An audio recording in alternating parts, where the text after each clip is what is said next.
اب وہ کیس کس صورتحال میں ہے، کس تفتیشی مرحلے میں ہے.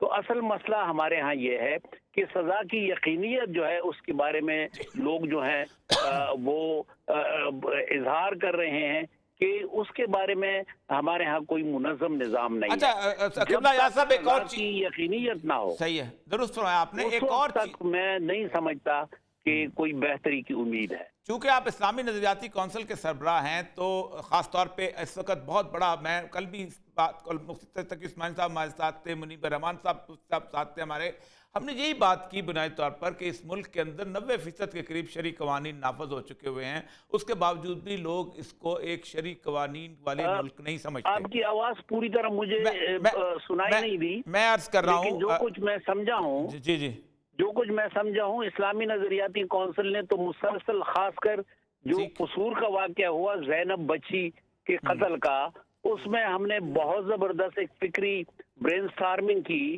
اور اس میں ہم نے بہت جامع سفارشات دی ہیں. اس میں ایک سفارش یہ ہے کہ فوری سماعت کی عدالتیں ہوں.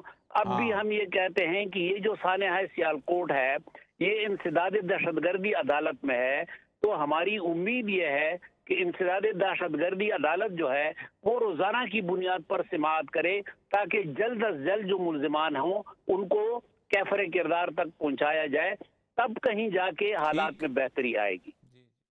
بہت شکریہ جی ڈاکٹر صاحب نے بڑی تفصیل سے بات کی. میں پہلے بھی کہہ رہا تھا اور آج بھی کہتا ہوں کہ بنیادی طور پر خاص طور پہ حرمت رسول کے معاملے کا 4 عدالتیں 4 صوبوں میں بنانا کوئی مشکل کام نہیں.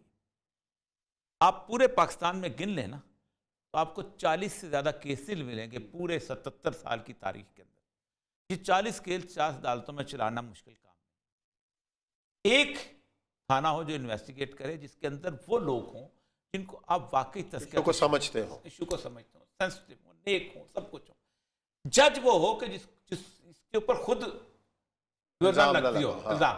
مطلب ہمارے ہاں ہوتا کیا ہے کہ ہم حدود لا بنا لیتے ہیں، جو ایس ایچ او تحقیق کرتا ہے اس پہ بھی حدود لا لگ سکتا ہے، جو جج سنتا ہے اس پہ بھی حدود لا لگ سکتا ہے، جو جناب اپنا وکیل مقدمہ لڑتا ہے اس پہ بھی حدود لا لگ سکتا ہے. ہم تو مذاق کر رہے ہوتے ہیں نا قانون کے ساتھ. مرسڈیز گاڑی اگر گدھا گاڑی والے کو چلانے کے لیے دے جائے تو ٹکر مرے گا اور کیا کرے گا.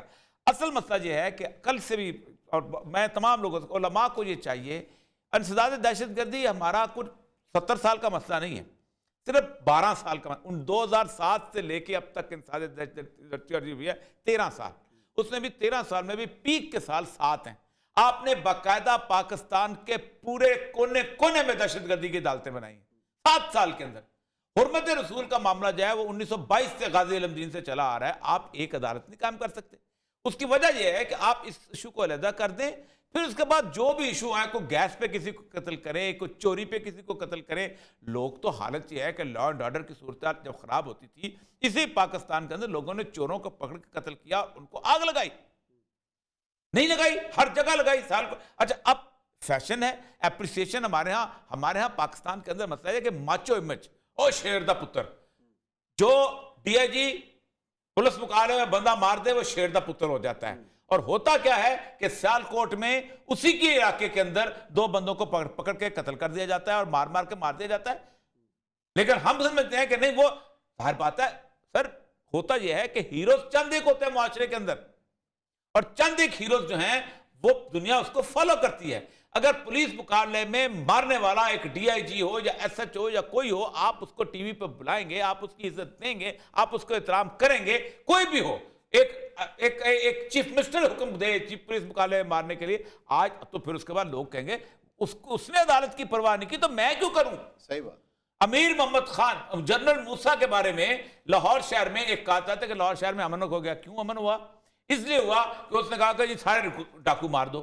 اور جو کہتے یہ تھے کہ عشائیہ وغیرہ، یہ اچھا شکرہ وغیرہ، یہ لوگ پولیس کو کہہ کے جیل میں چلے گئے تھے.